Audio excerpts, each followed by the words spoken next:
The next sutta is 36.21. On one occasion, the Blessed One was dwelling at Rajagaha, in the bamboo grove, the squirrel sanctuary. Then the wanderer, Molya Sivaka, approached the Blessed One and exchanged greetings with him.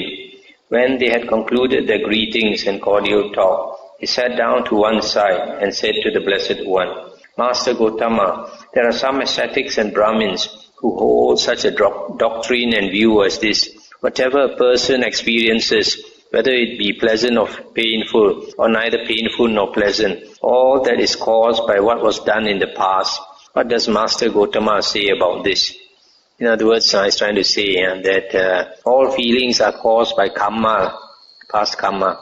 And the Buddha said, some feelings, sivaka, arise here originating from bowel disorders. That some feelings arise here originating from bowel disorders, one can know for oneself, and that is considered to be true in the world. Now when those ascetics and Brahmins hold such a doctrine and view as this, whatever a person experiences, whether it be pleasant or painful, or neither painful nor pleasant, all that is caused by what was done in the past. They overshoot what one knows by oneself, and they overshoot what is considered to be true in the world. Therefore, I say that this is wrong on the part of those ascetics and Brahmins.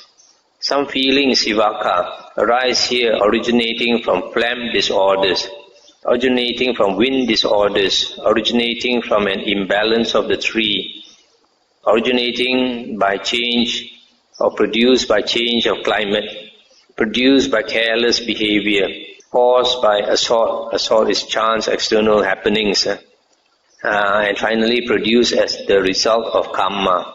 That some feelings arise here produced as the result of karma, one can know for oneself, and that is considered to be true in the world.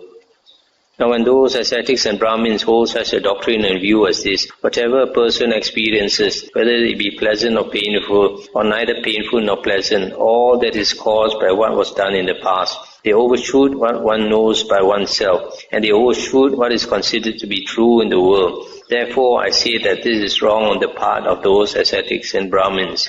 When this was said, the wanderer Molya Sivaka said to the Blessed One, Magnificent Master Gotama, magnificent Master Gotama.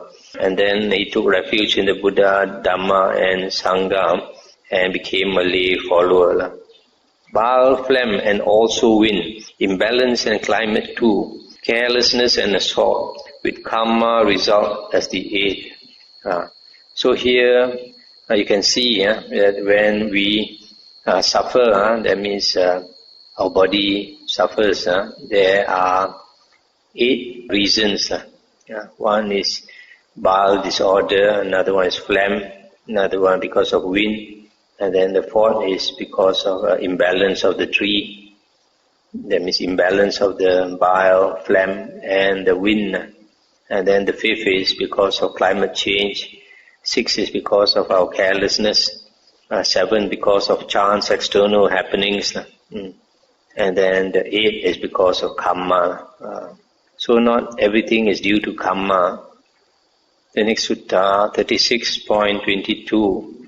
Monks, I will teach you a Dhamma exposition on the theme of 108. Listen to that. And what, monks, is the Dhamma exposition on the theme of the 108? I have spoken of 2 kinds of feelings by one method of exposition. I have spoken of 3 kinds of feelings by another method of exposition. I have spoken of 5 kinds of feelings, 6 kinds of feelings, 18 kinds, 36 kinds, and I have spoken of 108 kinds of feelings. And what, monks, are the 2 kinds of feelings? Bodily and mental, these are called the 2 kinds of feelings. And what, monks, are the 3 kinds of feelings?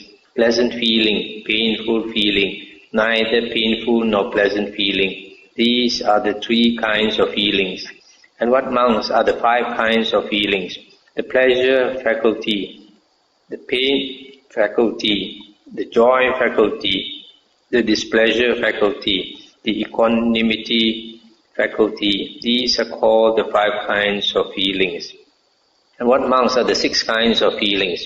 Feeling born of eye contact, feeling born of ear contact, nose contact, tongue contact, body contact, mind contact.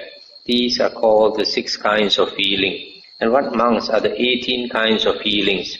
6 examinations accompanied by joy, 6 examinations accompanied by displeasure, 6 examinations accompanied by equanimity. These are called the 18 kinds of feeling.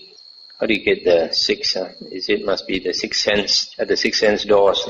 At the 6th sense doors, if you experience joy, there are 6 kinds of feelings.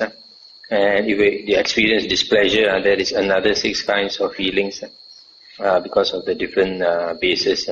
And then the equanimity. So 6 times 3, you get 18. And what monks are the 36 kinds of feelings? 6 types of joy based on the household life, 6 types of joy based on renunciation, 6 types of displeasure based on the household life, 6 types of displeasure based on renunciation, 6 types of equanimity based on the household life, 6 types of equanimity based on renunciation. These are called the 36 kinds of feelings. And what monks are the 108 kinds of feelings? The above 36 feelings in the past, the above 36 feelings in the future, the above 36 feelings at present. These are called the 108 kinds of feelings. This, monks, is the Dhamma exposition on the theme of the 108. That's the end. The first two are 2 kinds of body feelings, body and mental. Body feelings originate from the body. That means, say you cut your finger or something, so you have a bodily feeling. And then mental feeling comes from the mind. So, for example, if you suffer bodily pain, and then you start thinking about it, and then the more you think, the more you have mental suffering. So the mental suffering comes from the mind. The 3 kinds of feeling is this one you understand. The 5 kinds of feeling, 2, the pain and the pleasure from the body, pain and pleasure from the mind, and then the equanimity feeling. Okay, I think it's enough about that sutta. The next sutta is 36.23. Then a certain monk approached the Blessed One, paid homage to him, sat down to one side and said, Venerable Sir, what now is feeling? What is the origin of feeling? What is the way leading to the origination of feeling? What is the cessation of feeling? What is the way leading to the cessation of feeling? What is the gratification in feeling? What is the danger? What is the escape? And the Buddha said, there are among these 3 feelings, pleasant feeling, painful feeling, neither painful nor pleasant feeling. This is called feeling. With the arising of contact, there is the arising of feeling. That means arising of contact at the 6 sense basis. There is the arising of feeling. Craving is the way leading to the origination of feeling. Why is craving the way leading to the origination of feeling? Because feeling comes from the body, and the body comes from craving, right? Because of craving, we have rebirth. The rounds of rebirth. So that's why craving is the way leading to the origination of feeling. With the cessation of contact, there is the cessation of feeling. This noble eightfold path is the way leading to the cessation of feeling. That is right view, right thoughts, etc. The pleasure and joy that arise in dependence on feeling. This is the gratification in feeling. That feeling is impermanent, suffering, and subject to change. This is the danger in feeling. The removal and abandonment of desire and lust for feeling. This is the escape from feeling.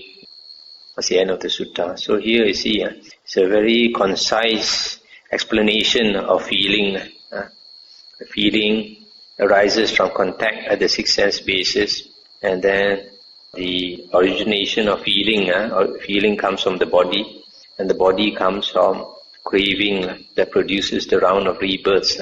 That's why craving is said to be the origination of feeling. And when there's no contact, there's no feeling. The Noble Eightfold Path is the way leading to the permanent cessation of feeling. Okay. The next sutta is 36.31. Monks, there is carnal delight. Here they say rapture, the word is piti. piti, I like to translate as delight. There is spiritual delight. There is delight more spiritual than the spiritual. There is carnal happiness, sukha. There is spiritual happiness, and there is happiness more spiritual than the spiritual. There is carnal equanimity, upekkha. There is spiritual equanimity, and there is equanimity more spiritual than the spiritual.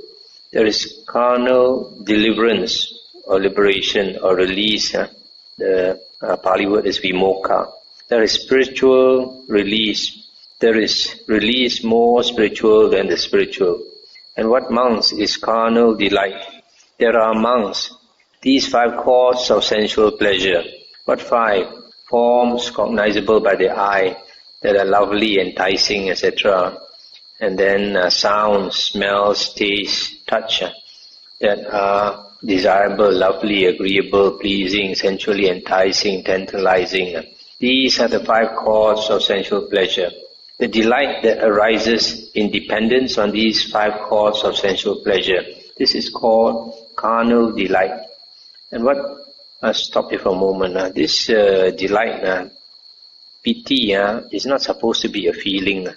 Feeling is happiness, the pleasure and displeasure and equanimity.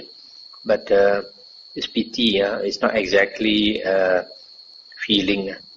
Exactly what it is it's very hard to say because our mind consists of many constituents in the mind. So like feeling, perception, volition and all that, all part of the mind. So this delight is not defined under Vedana, not defined under feeling. What monks is spiritual delight. Here secluded from sensual pleasures, secluded from unwholesome states. A monk enters and dwells in the first jhana, which is accompanied by thought directed and sustained, with delight and happiness born of seclusion. With the subsiding and thought directed and sustained, he enters and dwells in the second jhana, which has internal confidence and unification of mind, is without thought directed and sustained, and has delight and happiness born of concentration. This is called spiritual delight. So here spiritual delight consists of the first jhana and the second jhana. And what monks is the delight more spiritual than the spiritual? When a monk whose asavas are destroyed reviews his mind liberated from lust, liberated from hatred, liberated from delusion, there arises delight. This is called delight more spiritual than the spiritual. So here you can understand what is this delight. Delight is just, to the layman, delight is just a feeling. But somehow in the Buddha's definition, feeling does not seem to include delight. And what monks is carnal happiness? There are monks, these 5 causes of sensual pleasure. What 5? Forms, sounds, smells, taste and touch that are desirable, lovely, agreeable, pleasing, sensually enticing, tantalizing. The happiness that arises in dependence on these 5 causes of sensual pleasure, this is called carnal happiness. And what monks is spiritual happiness? Here monks, secluded from sensual pleasures, a monk enters and dwells in the first jhana, second jhana, third jhana. This is called spiritual happiness. So spiritual happiness goes up from the first jhana to the third jhana. And what monks is happiness more spiritual than the spiritual? When a monk whose asavas are destroyed reviews his mind liberated from lust, liberated from hatred, liberated from delusion, there arises happiness. This is called happiness more spiritual than the spiritual. So you can see the difference may be, it's a shade of difference between delight and happiness. So in the case of this Arahant, he has just become liberated. Then when he reviews his mind having become liberated, you can imagine probably first he has delight, and then after that is followed by happiness. And what monks is carnal equanimity, upekkha. There are monks, these 5 causes of sensual pleasure. What 5? Forms, sounds, smells, taste, touch that are desirable, lovely, agreeable, pleasing, etc. These are the 5 causes of sensual pleasure. The equanimity that arises in dependence on these 5 causes of sensual pleasure, this is called carnal equanimity. For example, you are on a very hot day, you are bothered by the heat and dampness, and then you enter a room which is aircon, temperature is just right, and then when you stay in there, then all your disturbed feelings all subside, and then you feel equanimity. And what monks is spiritual equanimity. With the abandoning of pleasure and pain, and with the previous passing away of joy and displeasure, a monk enters and dwells in the fourth jhana, which is neither painful nor pleasant, and includes the utter purification of sati and equanimity. And what monks is equanimity more? So here, this fourth jhana, there is utter purification of mindfulness and equanimity. That type of equanimity and the fourth jhana is called the spiritual equanimity. And what monks is equanimity more spiritual than the spiritual? When a monk whose asavas are destroyed reviews his mind, liberated from lust, liberated by hatred, liberated from delusion, there arises equanimity. This is called equanimity more spiritual than the spiritual. So probably, going back to the example I gave just now, that probably the Arahant, after he becomes liberated, and then when he reviews his struggle and how he became liberated, first there is delight that he has succeeded, and after that there is happiness, then after later, then his mind becomes equanimous. And what monks is carnal release, vimokkha. Deliverance, release connected with the form sphere is carnal release.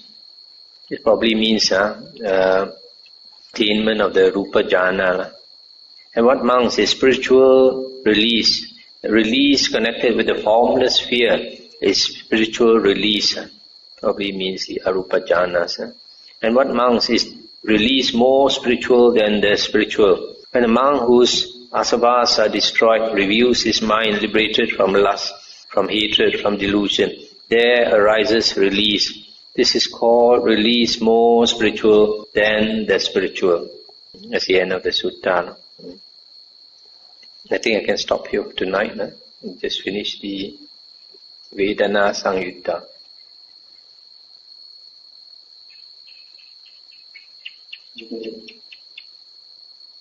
That's not the indication that when a person attains first jhana, speech, and second jhana stops meditation of speech. Yeah.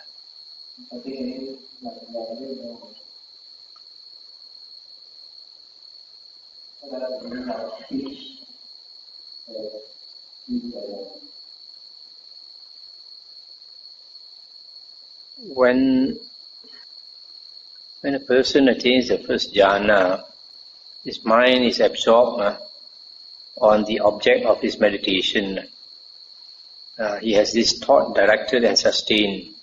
Thought directed and sustained means, for example, he's meditating on the breath, anapanasati. So when he's putting his mindfulness on the breath, whenever his mind runs away, he directs it back to the breath. That is called thought directed, vitaka. And then vichara is sustaining the attention on the breath, keeping it there. That is vichara. So if he continues like this, then the other factors arise. Piti, sukha, and ekagata arise. Then he has entered the first jhana. So his mind is absorbed in the object of meditation. So he cannot speak. You see, for you to speak, you have to think first. You have to think. But in that state of the first jhana, he cannot think. His mind is already absorbed in the object of meditation. He cannot simply think, talk. So he cannot speak. Okay? So in the second jhana, it says the thought directed and sustained ceases. Now, after a monk attains the first jhana, he has to constantly abide in that jhana until he is quite proficient in that jhana. Okay?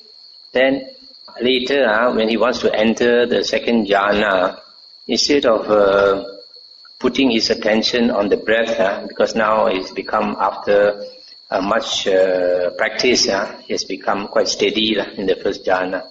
After he's got some confidence in the first jhana, he can stay longer in the first jhana. Then he turns his attention from the breath to the piti and sukha. So when he turns his attention to piti and sukha, that is provided piti and sukha are strong enough. Yeah. So then his mind absorbs into piti and sukha and he's forgotten about the breath. So when he has forgotten about the breath, then he enters the second jhana.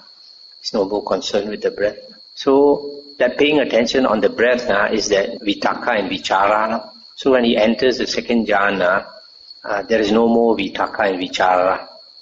He has released, let go of the vitaka and vichara, and his mind is absorbed on piti and sukha. And then only he enters the second jhana. Okay?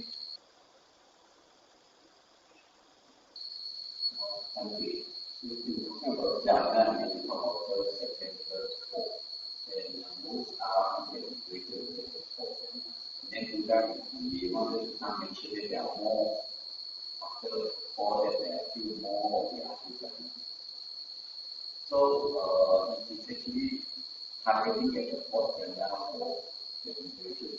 Or further than that, is more of a better form of activity.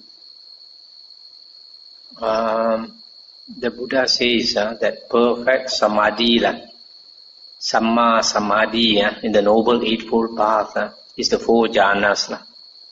If you have attained the four jhanas, it's mentioned in some sutta, that everything becomes very clear to you.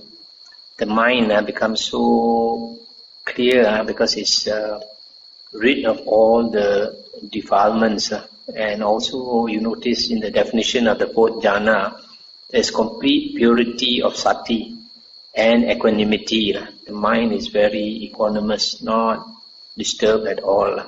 Then when the person comes out of the fourth jhana, the mind is so clear that whatever he contemplates, he can understand very well. So like for example, on the night of the Buddha's enlightenment, he entered the four jhanas, and then he came out of the fourth jhana, and then he contemplated his past life. Because the mind was so sharp, so strong, he could easily recall the past life. So the four jhanas are enough for a person to have psychic power. So the higher than the fourth jhana, the rupa jhanas, the mind opens up to boundless space, boundless consciousness and all that. And those are bonus issues. Not necessary. If you can get that, even better. It's not only mentioned that the highest jhana, which is a non-perception, is actually the highest jhana state. Normally the Buddha talks about the four jhanas and the four arupa jhanas. The highest arupa jhana is the state of neither perception nor non-perception, where the mind is like a candlelight which is almost about to blow off. Sometimes it seems that there is light, sometimes like there's no light like that. So the consciousness is waning. The consciousness is about to go off. So sometimes there is perception, sometimes there is no perception. That's why it says neither perception nor non-perception. That is a very high state where the mind is almost going to stop already. Then after that is a cessation of perception and feeling. That is not included under the arupa jhana, but it can be considered as a kind of concentration, the topmost, the highest, where the mind consciousness just stops. When perception and feeling stops, then consciousness stops, and all the rest, feeling, perception, volition, thinking, everything stops.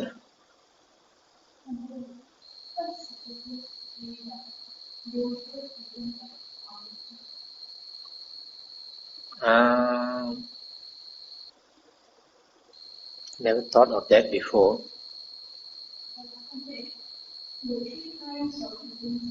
Mm.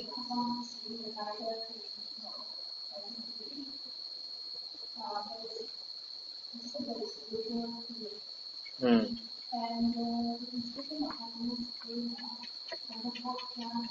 Mm.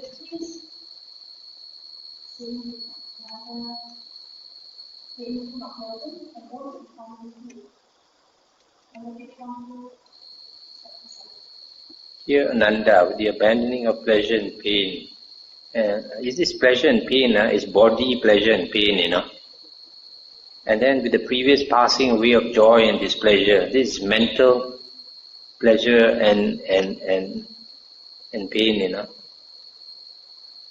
monk enters and dwells in the fourth jhana, which is neither painful nor pleasant, and includes the purification of mind.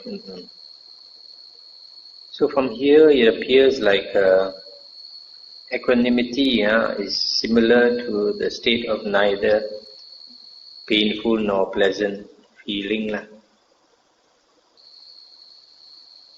But this, for people in their normal consciousness, normal state of consciousness, we may experience this neither painful nor pleasant feeling, that means this equanimous feeling for a short while, and then it will be quickly succeeded by other feelings, because our feelings are changing so fast. I remember the simile given by the Buddha is that like the raindrops falling on the pond, as soon as one drop of rain falls on the surface of the pond, a bubble arises, and then it bursts, and then another drop falls, and then a bubble arises and it bursts. So when it rains, there's a lot of raindrops. So the feelings arise and pass away like the many bubbles arise and pass away. But in the fourth jhana is different. In the fourth jhana, the mental happiness and suffering has stopped. The bodily happiness and pain also has stopped. So he's completely equanimous for as long as he remains in the fourth jhana. If he stays in that fourth jhana 24 hours, then for 24 hours he only experiences this equanimity, neither painful nor pleasant. That's why it's called utter purification, sati and equanimity.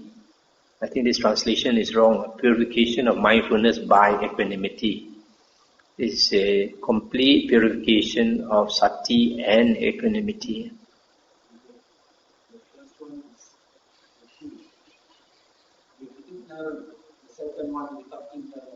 Which one?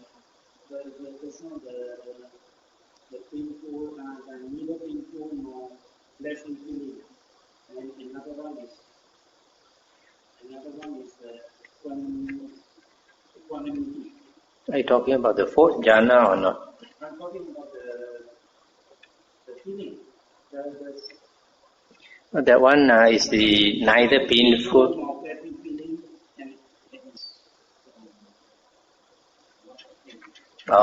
There is in the sutta it is mentioned that neutral feeling, there is a tendency to be ignorant of it. Being ignorant of it means you don't notice it. But whether you notice it or you don't notice it, it still exists. Doesn't matter whether you notice it or you don't notice it. It is still equanimity. What I mean is that when a person is ignorant, so you will feel the neither painful nor pleasant feeling. When a person doesn't have ignorance, you feel the equanimity. This ignorance is different from the dependent origination ignorance. This is ignorant of the feeling, not aware, not mindful of the feeling. Then he still has ignorance. He is ignorant of all this, the feeling and all this, how to stop the karma and all this. So you have the feeling, and the feeling neither painful nor pleasant feeling. That is a feeling of the nature you feel that way. So when he doesn't have any more ignorant, realize the truth and all this. So you have the equanimous feeling. It's the same, isn't it? It's the same, but because of the ignorant there. When the person is ignorant, then the other person don't have ignorant anymore. I don't see the point. What is the point? Now we are talking about what's the difference between between equanimity and neither painful nor pleasant feeling. That is different. That means this feeling, the feeling neither painful nor pleasant feeling, is still not arahant feeling. It is, this feeling can be like how many people will have this feeling? I don't think so, no? Because, yeah. I think what Samana also trying to say is the quality in the four jhana quality, rather than the normal quality when you're not in jhana. Is that what you're trying to say? Describe it in this way. In this way, we describe it. This person, this will experience this way. The other person will experience this way. Where is it stated? The same feeling, but it's described in another way. But where is it stated?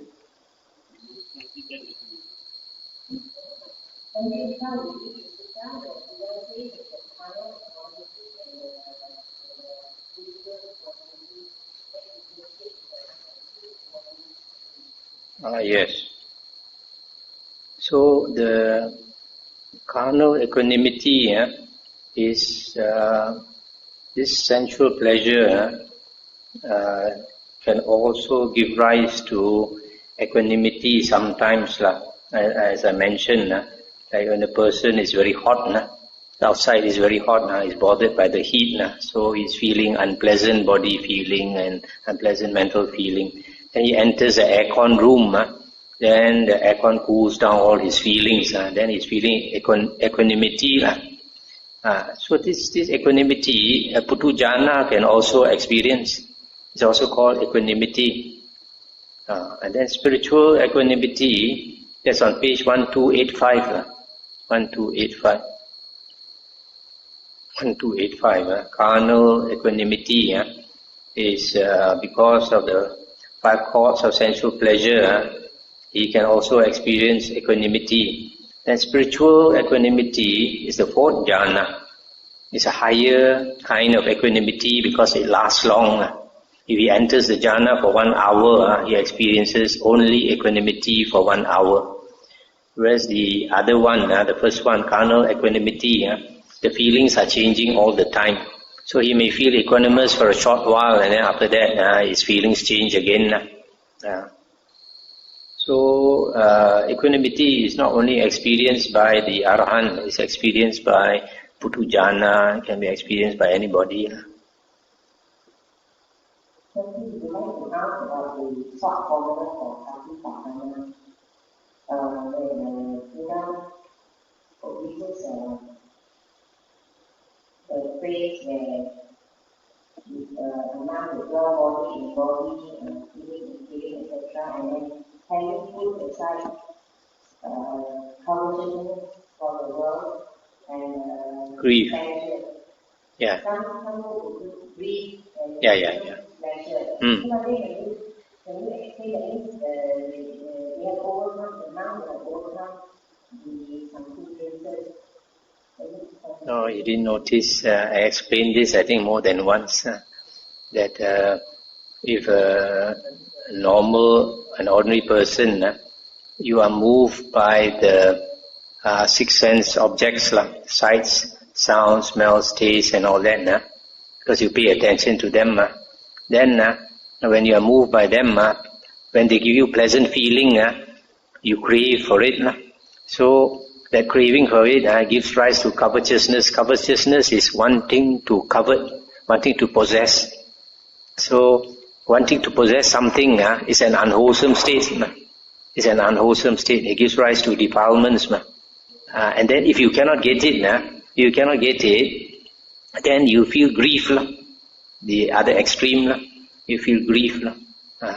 So that's why if a person is not careful, he doesn't guard the six sense doors, then he will feel this unwholesome states of covetousness and grief coming to attack him.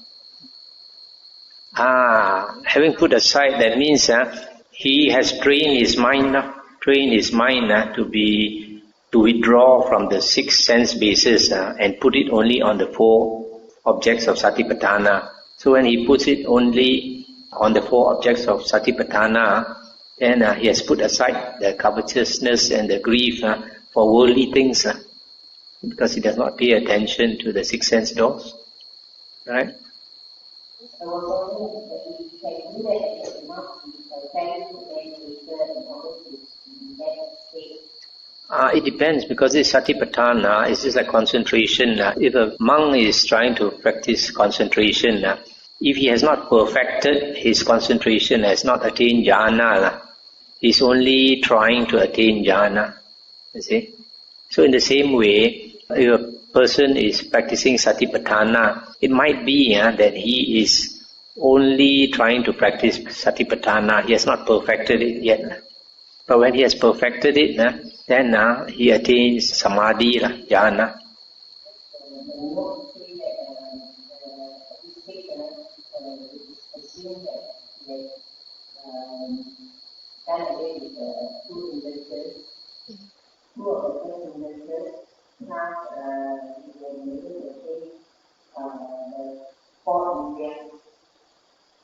Is that what the notes say in the commentary? Oh, there's a commentaries lah. Probably there's a wrong interpretation. That's the danger with commentarial interpretations. Sometimes they misinterpret something. What's the difference between samadhi and jhana? Okay, samadhi means concentration. Okay. Now, in the suttas, in the Noble Eightfold Path, the Buddha talked about Samma Samadhi as perfect Samadhi. Okay, perfect Samadhi. Perfect Samadhi in the suttas is the four jhanas. That means you must attain up to the fourth jhana. That is perfect Samadhi. Okay, but sometimes in the suttas, whenever the suttas talk about Samadhi, the Buddha automatically means perfect Samadhi. But that means since perfect Samadhi is the fourth jhana, so the first jhana is not perfect Samadhi. It's just concentration, it's just Samadhi, one type of Samadhi. First, second and third is not perfect Samadhi. So jhana, first jhana, second jhana, third jhana is not necessarily perfect Samadhi. Only the fourth jhana is perfect Samadhi. In other words, to become an Arahant, you need four jhanas. If you have just 1, 2 and 3, you might become a Sakadagamin, second fruit attainer. If you want to attain third fruit and fourth fruit, you must have four jhanas. So you look in the case our Siddhartha Gautama, our Buddha, he said in the previous life he had met the Buddha Kassapa. And then after learning the Dhamma from the Buddha Kassapa, he renounced, became a monk. And then after that lifetime, he went to the Tusita heaven. And after Tusita heaven, he came down as Siddhartha Gautama and became the Sakyamuni Buddha. Okay. So when he was a small boy, Siddhartha Gautama, about 10 years old, could attain the first jhana. Right? It's mentioned. So since as a small boy he could attain the first jhana, it shows most probably he learned this first jhana when he was a monk under the Buddha Kassapa. That means in that lifetime as a monk under Buddha Kassapa, he did not attain higher than the first jhana. So having attained the first jhana and learned the Dhamma, very probably he became a Sakadagamin. That's why when he went up to Tusita heaven and came down as Siddhartha Gautama, it was time for him to attain enlightenment. Sakadagamin is a once returner, comes back as a human being only once, must enter Nibbana. Just to clarify, sometimes we have a meditation that is very good, concentrated, very calm and all that. Then how do we know whether it is just a pure calmness or whether it is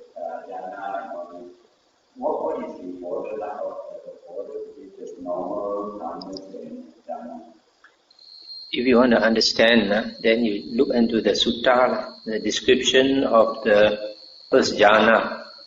In the description of the first jhana, Buddha says, secluded or aloof from sensual pleasures, aloof from unwholesome states. Aloof from sensual pleasures, that means he doesn't pay any attention to the sense doors. He does not pay attention to sights, sounds, smells, tastes and all that. And then aloof from unwholesome states. He has no unwholesome thoughts. Does not think about the house, does not think about the office and all that. Then the monk enters and dwells in the first jhana, which is accompanied by 5 factors. Vitaka, vichara, thought directed and sustained. And then piti and sukha, delight and happiness. And then ekagata, one-pointed mind. So, if you enter the first jhana, you must have these 5 factors. If you don't have these 5 factors, and you have not entered, and you notice these 5 factors does not include the light. Nowadays, a lot of meditation teachers talk about the light. It's not inside here. Okay, shall we stop here tonight?